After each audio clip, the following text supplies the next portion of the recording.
میرے بھائیوں، دنیا کے اندر جو کچھ بھی ہے وہ اللہ کے ہاتھ میں ہے۔ اللہ کے علاوہ کسی کے پاس کوئی طاقت نہیں۔ اگر تمہارے دل میں یہ بات ہے تو کان کھول کر سن لو۔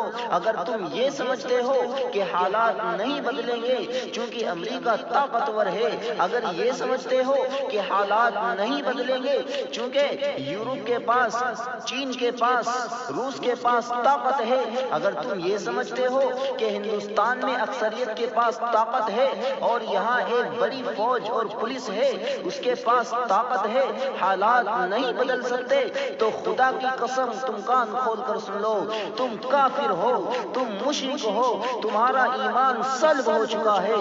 حالات کتنے ہی بگڑے ہوئے ہیں، تلواروں کے نیچے، بندوقوں کے سائے میں اور توپ کے دہانے پر کھڑے ہوں، تب بھی ایک منٹ کے لیے مت سوچنا کہ اللہ کے علاوہ کسی میں طاقت ہے۔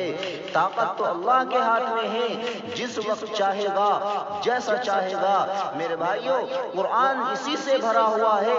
افسوس کہ مسلمان قرآن کی تلاوت کرتے ہیں مگر سمجھتے نہیں، قرآن تراویح میں سنتے ہیں مگر سمجھتے نہیں۔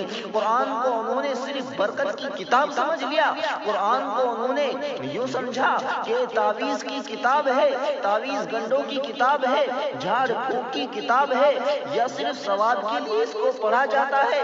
قرآن اتارا گیا تھا ہدایت کے لیے، قرآن دستور ہے، قرآن قانون ہے، قرآن ہدایت نامہ ہے، قرآن بشارت ہے، قرآن ایک روشنی ہے، قرآن کے ذریعے سے تسکین ملتی ہے، قرآن سکینت ہے، قرآن اللہ کا بھیجا ہوا نور ہے، قرآن ایک انقلابی طاقت رکھنے والی کتاب ہے۔ میرے بھائیوں، قرآن ایک معجزہ ہے، قرآن ایک